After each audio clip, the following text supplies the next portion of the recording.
Hai teman-teman, siapa yang nggak kenal Indonesia?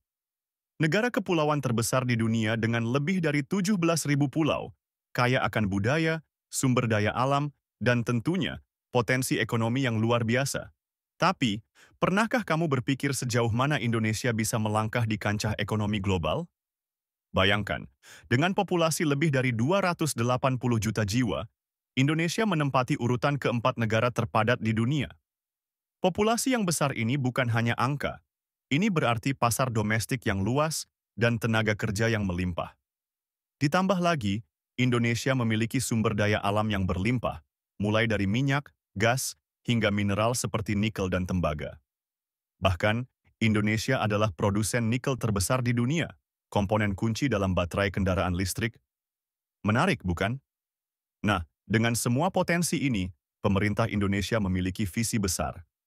Masuk dalam 10 besar kekuatan ekonomi dunia pada tahun 2030. Ambisius? Tentu. Tapi, bagaimana caranya? Pertama, mari kita lihat pertumbuhan ekonomi Indonesia dalam beberapa tahun terakhir.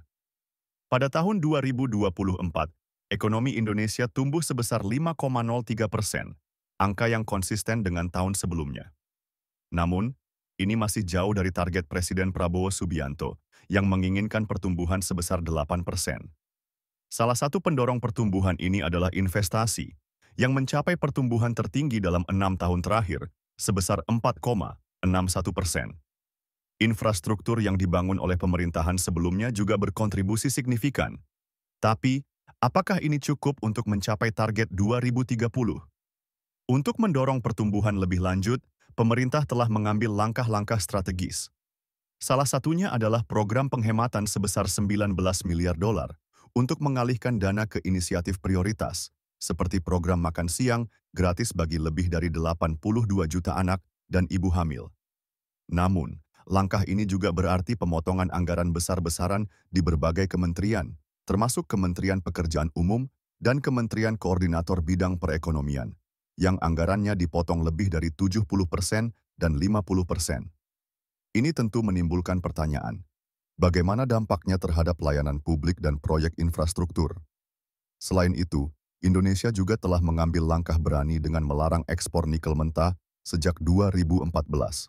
Tujuannya, mendorong investasi dalam pengolahan nikel di dalam negeri. Hasilnya, Indonesia kini menguasai 61% produksi nikel olahan dunia pada tahun 2024.